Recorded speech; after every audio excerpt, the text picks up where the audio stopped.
Hello and welcome back to our Lord of the Rings LCG solo progression series, and today's quest is Foundations of Stone, which is the 5th adventure pack in the Duero Delph cycle. A quick reminder that in this series we're playing through each quest in chronological order of the game's initial release, and we'll only be using player cards that were available at the time of this quest's release. I'm calling this deck Shireling Spelunkers, and that's because Bilbo and Frodo are about to go cave diving into the deep places of the world where Gandalf says there are older and fouler things than orcs. That's definitely true in the case of Foundations of Stone. We're talking about the nameless things. These are sort of Lovecraftian monsters that Tolkien briefly mentions in his work that live in this deep subterranean world deep beneath the roots of the mountains at the Foundations of Stone. And this is where Gandalf and the Balrog plummet to and then begin their ascent up the endless stair. So a very alien landscape here that we get to explore in the context of Lord of the Rings LCG. And they did a great job representing this whole idea and this concept. All right, I want to mention about this deck, Bearvor and Bilbo, we use them in Long Dark. In fact, this deck is very similar to that deck. And to some degree similar also to Watcher in the Water, just the way things worked out as I built each deck independently. So initially I tried to build a deck using Dunhere, and that worked except for Goblin Follower. That kind of ruins our day. And then I also tried to do Dane Ironfoot, and that was good, but there were just times where I would actually lose. And so what I did was, to build this, I kind of reverse engineered. I started at stage 5 because there are limitations. When we get to stage 5, we'll see those. And so I thought, what do I want in play? And then I worked my way back and eventually got to this idea of the hyper card draw that we use Bearvor and Bilbo for. And then Frodo was the right hero to help us get through some pinch points along the way. So that's kind of how this deck came into being. It just happens to be very similar to Long Dark, which is good because Long Dark was only 4 rounds. We didn't really get to see Bilbo as a defender really do his thing. I also want to say that in this player pack for Foundations of Stone, the player cards, this is one of the better packs. This is one of those that would be sort of equal to Watcher in the Water and Shadow and Flame and the Steward's Fear, some of the better packs. This one is Glorfindel's pack, and it includes what I believe, to me, is my favorite card in the game, which is Daeron's Runes. It's just ridiculously powerful. It costs nothing to play it. There's an action you take, draw 2 cards, then discard 1 card from your hand. So we'll see how powerful that is as we progress, because we use a lot of lore in this channel, and Daeron's Runes will be in a lot of our decks. Last thing I want to say is, at the end of the Long Dark, I mentioned that Foundations of Stone is kind of hands down the best quest in the game, and that's usually true. The community sort of holds that to be true. Foundations of Stone just is well loved. But as I'm playing back through and really kind of evaluating again the progression, I feel like I would crown for solo so far Flight from Moria as the best quest. It was really fun solo. This one, I think we lose a little bit by playing solo because we don't get to do the stage 4 where everybody gets separated at a different location. That would be really fun, I think, in multiplayer. In fact, if I ever play a multiplayer game in my life, that's the one I want to try, is Foundations of Stone. But anyway, I would just say that for me, Flight from Moria is better than Foundations of Stone, and then I'll spoil that I think Shadow and Flame, which is the next quest, is better than either of those. I think Shadow and Flame is really fun in solo. So the game's just really growing and expanding and getting more and more fun, in my opinion, versus the first cycle. Well, let's get to the quest and see how we do. Because we have Bilbo, the first player draws 1 additional card in the resource phase. So let's go to options and change cards per round to 2. And then we'll look at our opening hand, and I don't like that one. Let's mulligan. I'm looking for Hinnomarth River Song or Arwen. I didn't get either one of those. And then let's consider... let's look at the Dripping Walls, 1A. Your journey has led you to a decrepit portion of the mines, untouched by a dwarven pick for many a year. The air grows thick with moisture, and the walls almost appear to be weeping. For setup, place the Foundations of Stone encounter set aside out of play. Dragon Cards starts it off just already out of play for us in the second encounter deck. And, usually when you build a encounter deck, you're building from different encounter sets The Foundations of Stone one is that Monster's Maw icon on the far right there. You just take all of those and you put them aside out of play. Later on in the quest, we'll actually get to that area. So the encounter deck is made up of the 3 encounter set icons there on the left. Then the first player attaches Cave Torch to a hero of his choice. We'll attach Cave Torch to Barivore. We're not going to use Cave Torch in this quest. The Dripping Walls 1B. We have to make 9 progress to advance. A low rumble sounds from below. There are a variety of underground waterways in Moria, but they should not be disturbed. When revealed, reveal 1 card from the encounter deck per player and add it to the staging area. All right, that card is going to be Dark and Dreadful. So we got a free card here. When revealed, deal 1 damage to each exhausted character. There are no exhausted characters. And so that is discarded. And so we're done with all the setup. We have to just jump into the quest. One thing I want to say is this is a very systematic deck. It's very pre-planned. There's just an order of events that we're going to sort of stick to, especially when we get to stage 2 and 3 and 4. And so the plan is for stage 1 just to draw our entire hand. We'll obviously play cards and start building up our board state, but we want to draw our entire hand before moving on past 1B. So we will turtle here for a little while. Let's draw 2 cards with Bilbo. Because we have Bilbo, we draw 2 cards in resource phase. All right, good. We have Hinnemarth. Let's go ahead and play Hinnemarth using Barivore's resource. And we'll exhaust Barivore to draw 2 cards using her action. All right, so after all that card draw, we have the cards that I would want to have. We have Hinnemarth. We have Arwen. We have Test of Will. I mean, maybe I would want a Hasty Stroke. We have Song of Kings. We have Steward of Gondor, so we are definitely set up well. Okay, so during this quest phase, instead of committing characters, I'm just going to not quest. And the reason why is in this encounter deck, there is a single copy of Sudden Pitfall. It has just a When Revealed, but it also has a Shadow. The When Revealed discards a questing character. So if I quest with my characters and that comes out, I can't cancel it with Test of Will. And I wouldn't want to anyway because I want to play Arwen in round 2. Also, the Shadow card says discard defending character. And so this is where Frodo is really helpful. If an enemy comes out, we can just take the attack from the enemy undefended, and then that way that Shadow card wouldn't discard the defending character. And then we can hopefully get Bilbo set up to be our defender. Okay, so we're going to just go straight to stage, and we're not committing any characters. We reveal Sudden Pitfall. There it is. When revealed, the first player must discard 1 questing character he controls, if able. This effect cannot be canceled, and so that's happened to me plenty of times, and so that's why I don't quest with anybody. So no progress made, but no harm, no foul. Let's, during just the action window here after quest resolution, we'll use Hinnemarth's action, exhaust him to look at the top card of the encounter deck. It is Watchful Eyes. Okay, refresh. Next round. We'll draw 2 cards with Barivore. And we're going to play Arwen. And, well, we know what's coming this round. It's just Watchful Eyes, so I'm not necessarily going to I don't want to use Test of Will, so we'll put Arwen out. From now on, she will, obviously when she exhausts 2 quests, she has this response. When she exhausts, choose a character. We're going to choose Bilbo. That character gains Sentinel and gets +1 defense until the end of the round. So every time she quests, we're just going to boost Bilbo. So let's go ahead and indicate that his defense is at 3 because it's being boosted by Arwen. And then we want to spend a resource from Barivore's pool to attach Song of Kings to Bilbo. He now has a leadership resource icon. Let's spend his 2 resources to attach Steward of Gondor to Bilbo. We'll exhaust that and get those 2 resources back. And there's no reason for me to play Burning Brand yet. I will, but I'm just going to save the resources. And I'm not going to commit anybody to the quest this round because we know what's coming. It's Watchful Eyes. When revealed, the first player attaches Watchful Eyes to one of his heroes.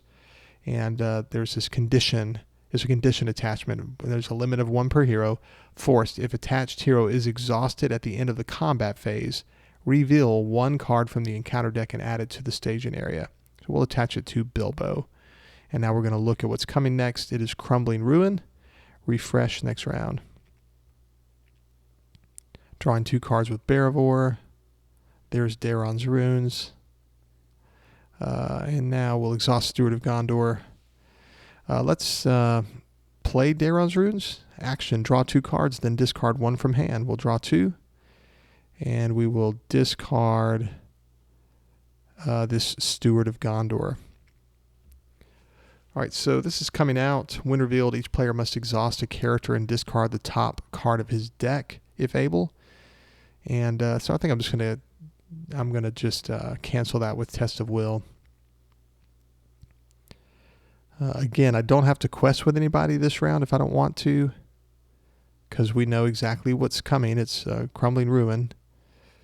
Okay, we're going to reveal, and we don't want to make progress, right, particularly. So we're revealing Crumbling Ruin, and I'm going to cancel that with Test of Will. So that when revealed is canceled. And now we're going to look at what's coming next. All right, it is a Surge card, so we really won't know. But Bilbo's not exhausted at the end of combat, and so Watchful Eyes doesn't hurt us. Refresh next round. Drawing 2 cards with Barivore. And exhausting Steward of Gondor. Okay, so we don't know what's coming, so we want to set up Bilbo to be our defender here. So let's go ahead and put 2 fast hitches on him using Barivore's resources. And then we will attach a Burning Brand to Bilbo. And so that is a card, it's an attachment. It's restricted so that you can only put 2, but you can attach it to a lore character. And we can use this to cancel shadow effects.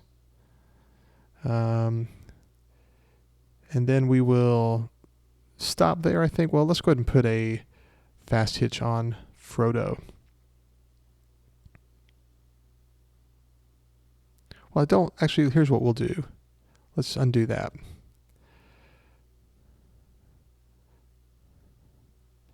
Okay, let me arrange all that. Okay, here we go. I'm going to actually just remove Watchful Eyes. The reason why is another one could come out, and then I don't have a Test of Will. Let's just go ahead and play Miner of the Iron Hills. When he enters play, we discard a condition attachment from play. I don't love spending resources on Miner of the Iron Hills if I don't need to, but another one could come out this round, and then we could just attach it to Bilbo and not have to play another Test of Will. All right, so we have our Burning Brand. We have a couple of fast hitches on Bilbo. Let's go ahead and put this fast hitch on Frodo. All right, we're going to just quest with Arwen and Frodo, I guess. And we'll reveal Many Roads. Surge. Shuffle all locations in the encounter discard pile back into the encounter deck. Are there any locations? There are not. It's just all treacheries. So that just surges into Goblin Swordsman, our first enemy. We made 3 progress. And now we get to defend with Bilbo here. So here comes Goblin Swordsman. He's going to attack for 3. Bilbo is defending for 3. He's boosted by Arwen. And so this is 3 attack against 3 defense. And there is no shadow effect. If there was, Bilbo could just cancel it with Burning Brand. Now we're going to ready our characters and attack for 1, 2, and 3. And destroy Goblin Swordsman, but not before let's look at what's coming next round. Okay, so Goblin Swordsman's out of here. Refresh next round. I guess it's not so bad to have played Miner of the Iron Hills for that extra little bit of attack. Drawing 2 cards. One card we haven't drawn. We have a single copy of Gleowine. Would love to have Gleowine in play for a little bit of extra draw, but it's not the end of the world. All right, so what else do we want to play here? I think we'll just hang tight. We have 2 threatened staging here coming, so we'll just quest with Arwen. And we reveal Branching Paths. While Branching Paths is in the staging area, each dark location gets a threat boost. So it's actually contributing an extra threat here. So that cancels out Arwen's 2 willpower. Let's look at what's coming next round. It's Burning Low. Refresh. Next round. Let's go ahead and play another Daron's Runes, drawing 2 cards and discarding this Arwen. We'll draw 2 with Barivore.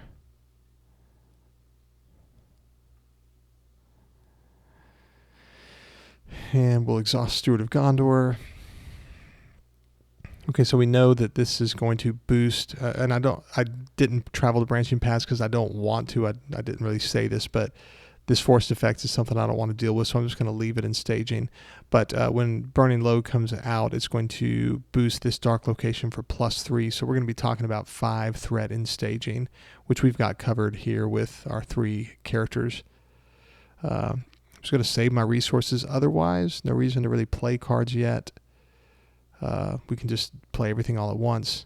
So we're going to quest and reveal Burning Low. When revealed, all dark locations get +3. I'll put it on this card because it's just temporary. So we didn't make any progress, and that's discarded. We'll look at what's coming next round. It is Dreadful Gap. Refresh next round.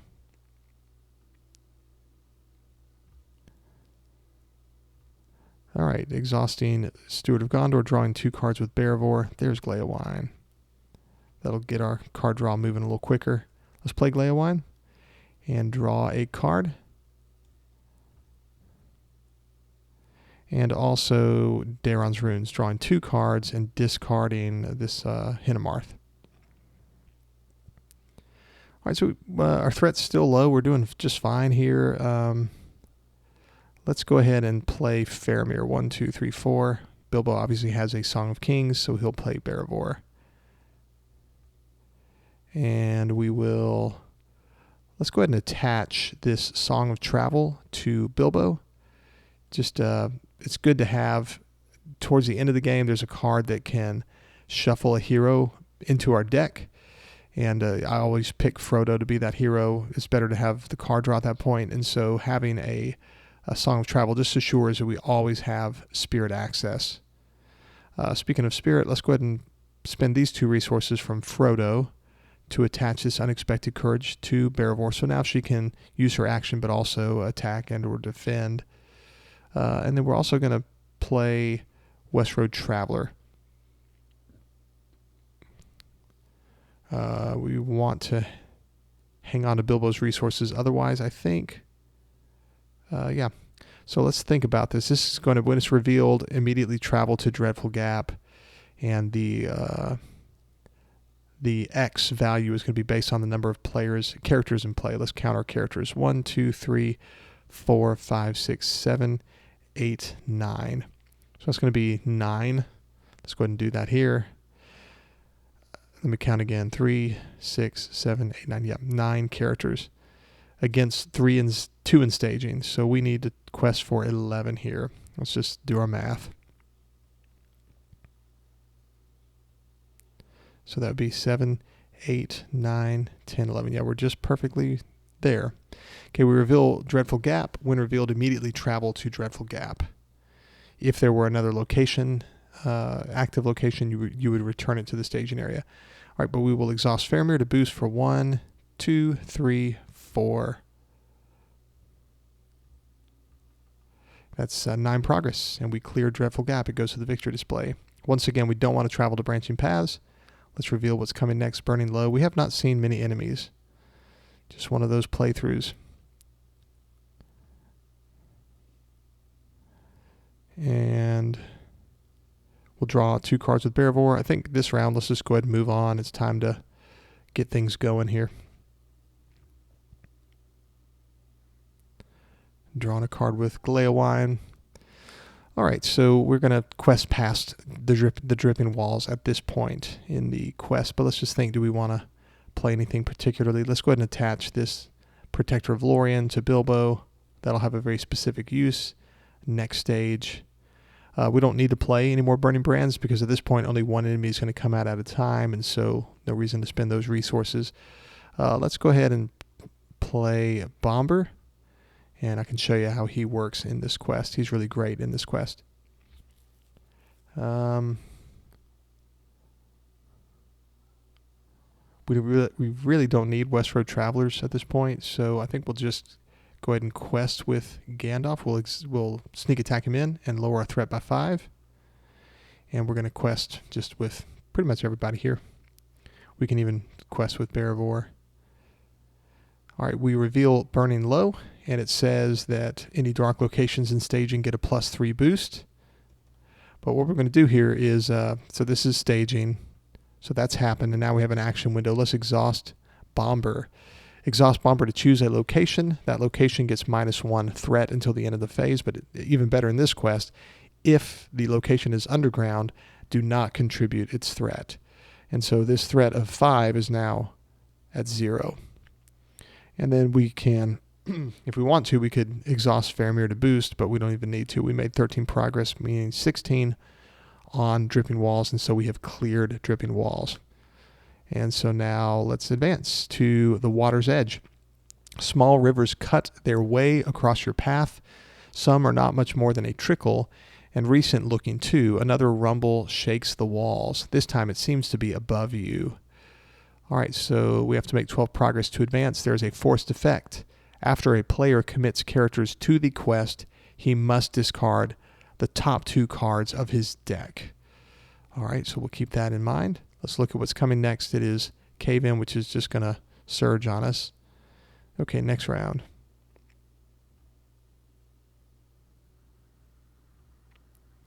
And we have 2 cards left in our deck.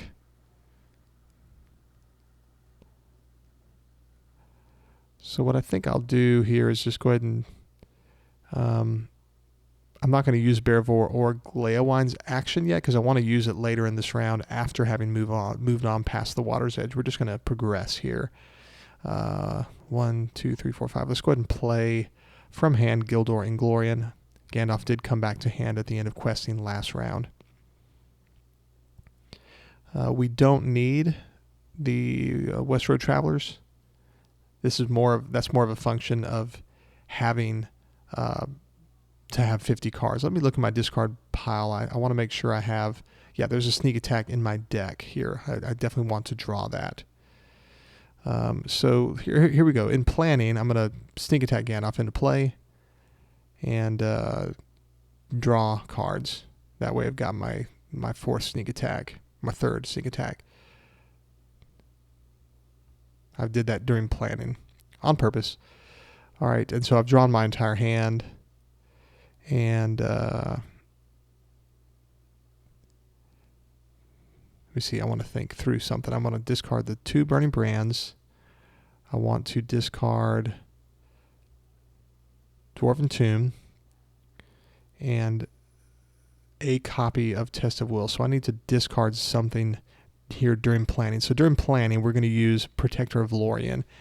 Attached to a hero, of course. Discard a card from your hand to give attached hero +1 defense or willpower until the end of the phase.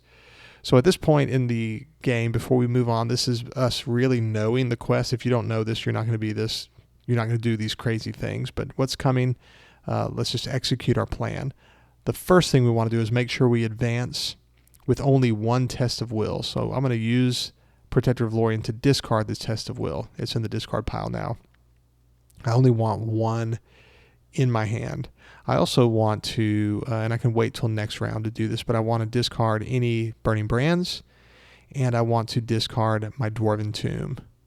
Everything else I don't really care about, but I want to specifically discard those cards. All right, so we're in questing. Gandalf came back to our hand at the end of planning. And so now, before committing characters, let's sneak attack Gandalf into play. And this is very important that we do that. There's no sneak attacks left in our hand. Gandalf has been sneak attacked in. Let's lower our threat by 5. All right. And now we will, before committing characters, let's go ahead and use the Protector of Lorien action to discard 3 cards. That would be Burning Brand, which boosts Bilbo's willpower by 1 each, and then also Dwarven Tomb. So we've used that to the extent that we can for this phase. So again, just a reminder, I only want to have 1 Test of Will. So sometimes that means discarding 2 Test of Wills, but I want 1 Test of Will. I want to discard any Burning Brands I haven't played, and I want to discard Dwarven Tomb if I've not played it. And I want to have already played all my sneak attacks. All right, so that is all during the action window before committing characters. Now we're going to commit characters, and we'll commit Gandalf and pretty much everybody here. We don't want to commit Gleowine. That's one thing we don't want to do. In fact, we don't need to commit Bearvor. All right, we will reveal what's coming next. This is staging. We reveal a cave-in. When revealed, remove all progress tokens from the current quest card and active location. If cave-in removed no progress tokens, it gains surge. So it's going to surge. And I did fail to mention that there's this forced effect. After a player commits characters to the quest, he must discard the top 2 cards of his deck. So the encounter deck wanted to do that when we committed characters, but there are no cards in our deck, purposefully. Okay, so we reveal Goblin Tunnels. And so even without exhausting... Oh wait, this is a dark location, so it's boosted by Branching Paths. And we'll exhaust Bomber. This is after staging. Let's go ahead and exhaust Bomber to... actually, we do better to just take away Goblin Tunnels. Okay, so 14 progress even without exhausting Faramir. So let's leave Faramir ready and just put 14 on Water's Edge. But we're going to wait just 1 minute. We did staging. Now we're doing actions. That's the action window where we use Bomber. And this is an important action we want to take. We want to spend a resource from Frodo's pool to play Will of the West. Action, choose a player, shuffle that player's discard pile into his deck. Remove Will of the West from the game. So we'll remove that from the game, and now all of our discarded cards are back in our deck. And we did it after, we could have done it after committing characters during that action window, but we just would not want to do it before. Otherwise, this force effect would discard those cards. And there's a very specific reason we're doing all this. I know it seems a little janky, but 14 progress. And so we advance past the Water's Edge. And now we get to read a lot of text here. Washed away. With a groan, the ground crumbles under your feet, the entire section of the tunnel giving way to a deep darkness and the rush of water. There is a feeling of weightlessness followed by the icy, wet clutches of an underground river. Okay, so 0 progress when revealed. And there's a lot of text here. Let me just talk us through it. First of all, we have to discard some cards. We have to discard all light cards, which would be Cave Torch. That's gone. We discard it to the encounter deck discard pile. We discard any armor or weapons. We don't have any. We discard any items. The only card in my deck that's an item is Burning Brand, so this is discarded. That's why we, well, you'll see why we did all this crazy discarding and reshuffling thing in a minute. But we discard Burning Brand because it's an item. Then we discard any encounter cards in play. And so that would be cards that are out on the table, not the encounter deck. But these are encounter cards, so they're discarded. If I had a Watchful Eyes, I would discard that. So those are all the cards that are discarded. Then I also discard the encounter deck. I move it out of play. Okay. Then I replace the encounter deck that was in play with the set aside Foundations of Stone encounter deck. So we'll move that to the encounter deck. Shuffle that in. And so the old encounter deck's gone. It's out of play. The new encounter deck is Foundations of Stone. And then we look at the encounter discard pile, and any enemies are shuffled into the new encounter deck. Any treacheries are shuffled into the new encounter deck. But locations are not. They are moved out of play. And that makes sense. We're not at this location anymore. We're down at the roots of the mountain now. All right, so there's a lot of text, but basically what has happened is we've gotten rid of our discard pile. We discarded a few cards from play. This is Foundations of Stone with any discarded enemies and discarded treacheries. So if there were enemies and treacheries here, they are now in the Foundations of Stone deck. Any other encounter cards are just gone completely. So that's it. Basically tried to trim that down to make the most sense. Now that we've done that, then starting with the first player, each player draws a random Stage 4 quest and remove all the other Stage 4 quests from the game. Let's look at the quest deck. So there are 4 of these, 4A, and they all look the same. It's a lot like Flight from Moria with the similar 2As. And so if you're playing 4-player, every person playing draws a random 4A, and you go to that stage, and you're by yourself with your own staging at this point. And each one has a different back. So in solo, we don't really get to feel that. We lose out on that. But so we'll just choose one of these. And so each time you play this, you're going to have a different random stage 4. You don't know which one it is. There's some that are harder than others. And so when I built this deck, I tried to plan for the hardest deck, the hardest 4B. And so that's what we'll actually make happen here. We're just going to choose to go to this one here because I know the order pretty well. I've played this a few times. So let's just go through them though so I can show you what's what. We'll skip this first one, and it is Old One Layer. When revealed, create your own staging area, and that only matters in multiplayer, but you reveal 4 cards from the encounter deck and add them to the staging area. That can be a little difficult, but we do have a test of will in our hand, so we could cancel a treachery that came out possibly during this staging. Now we can't cancel win reveals on quest cards with test of will, so we can't stop this from happening. But that can be a little bit difficult, but usually we survive, no problem. I don't think there's anything that could really be a problem except maybe Crumbling Ruins, maybe. But so we're not going there. That would be the second hardest one, not the one we're going to.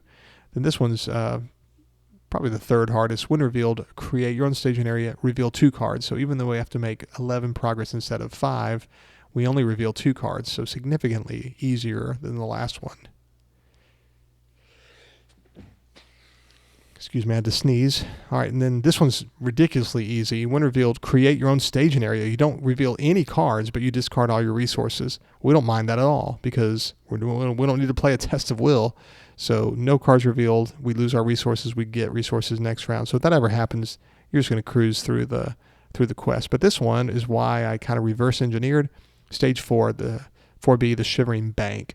When revealed, create your own staging area, discard your hand. And I cannot cancel this with Test of Will because this is a when revealed that is on a questing card. So all these, and I meant to play, whoops, 1, 2, 3. I did forget to do this during the staging, during this action window. I should have played all 3 copies of Elrond's Council, lowering my threat by 9. 1, 2, 3, 4, 5, 6, 7, 8, 9. And I would have had an extra 3 willpower. So I did forget that. That should be shuffled into my deck because I did that before playing Will of the West. Sorry that I forgot about that. All right, so we discard our hand. So these, let me make sure that this is, we only have discarded at this point Burning Brand. So we discard our hand. Everything's gone, including our 2 Gandalfs there. And now we reveal 2 cards, but we don't have we cannot play a Test of Will, and I can't draw a Test of Will with Berevor's actions because this is all in response to quest resolution. There's no action window yet. So we reveal Cave In, and that is just going to surge into a Nameless Thing. There's our first Nameless Thing. Pretty cool.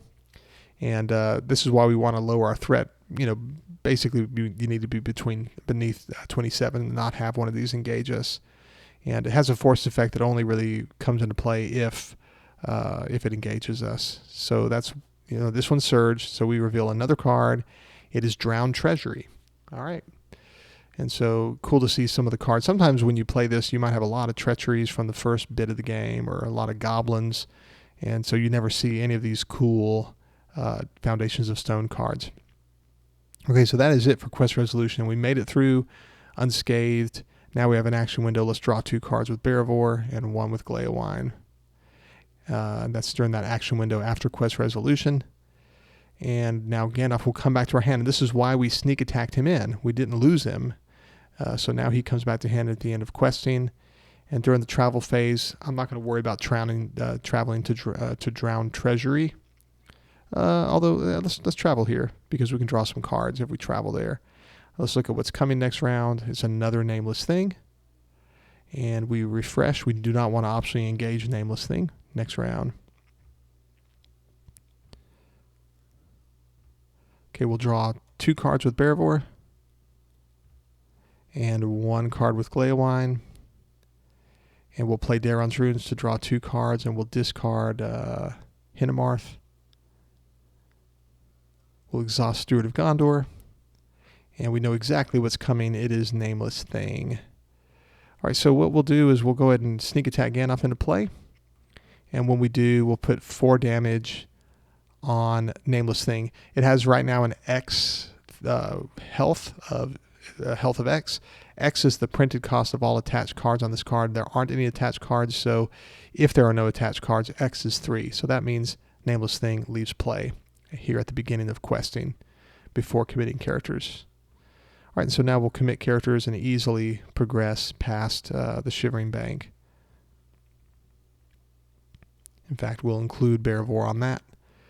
And so we reveal Nameless Thing. We can exhaust Faramir if we want to make progress, but we don't even need to. We're making 10 progress, so, or 13, so that's 10 on Shivering Bank.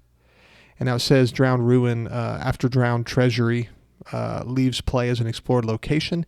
Each player may draw 2 cards or claim 1 objective in play. So that leaves play, and we draw 2 cards.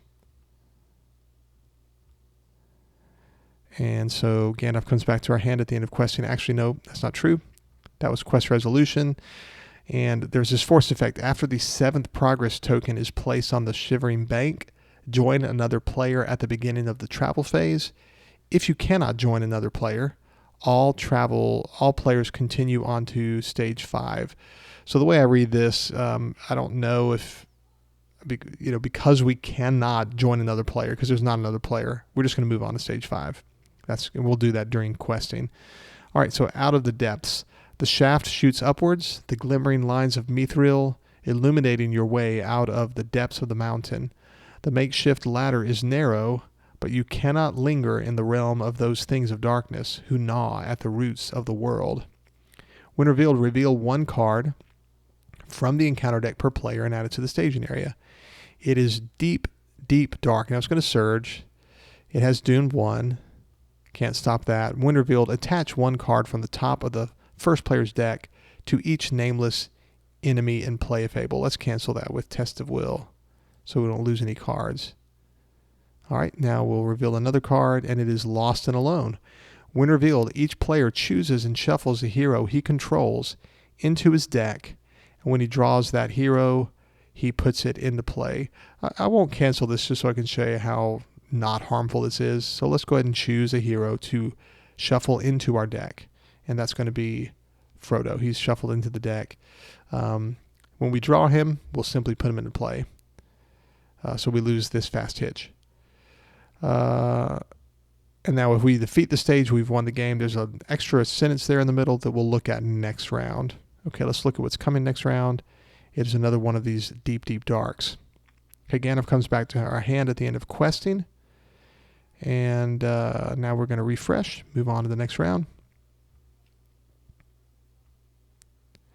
And we want to draw Frodo. So let's draw a card with Glaowine. There's Frodo. He comes right back into play. Drawing our last, well, not our last 2, but, well, yeah, here we go.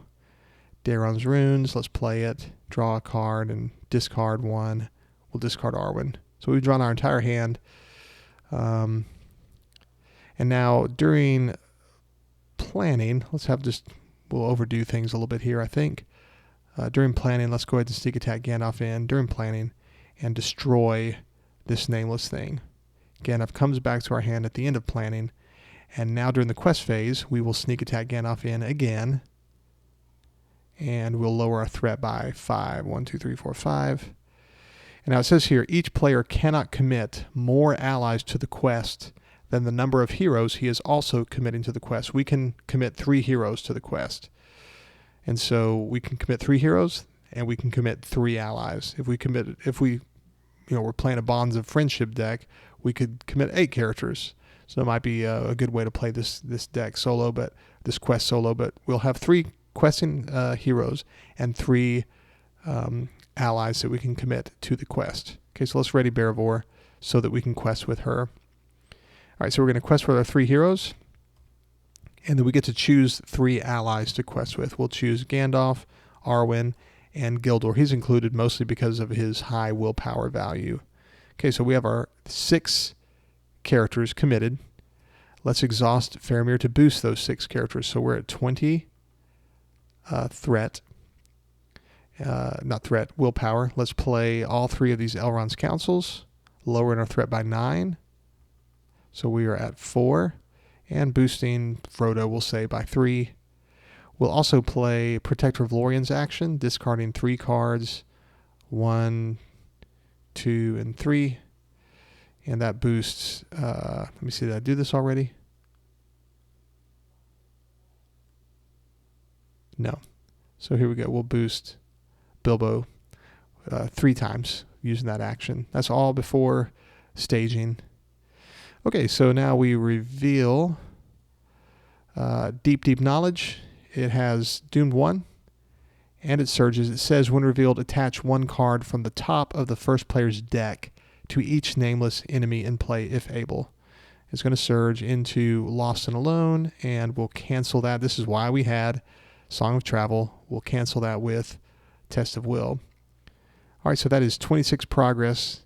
If there was a location in the staging area, I could use Bomber's action. I don't have one, don't need to. So 26 progress means we won the quest very easily.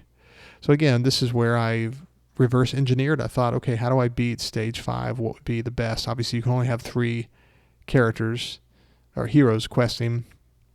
And so the highest willpower I could get out is Gandalf, Gildor, and then, Arwen made sense. And so just taking all the stages into account, this is the deck that I built. It's a little janky, a little specific, maybe not the most fun thing to play. Because as you can see, I even forgot to play those 3 Councils of Elrond momentarily before we moved on past stage 2. That's very important. Can't believe I forgot that. But that's it. We won the quest. And how many rounds? 11. That's usually about right. I usually draw all the cards from my deck by round 8, and then I win it by round 11. Well, I hope you enjoyed the playthrough, and I hope you'll join me for the next quest, which will be the final quest in the Dwero cycle, and I think it's the best of all the quests so far. I really enjoy Shadow and Flame, so looking forward to showing that to you. I hope you enjoyed it, and I hope you have a great day.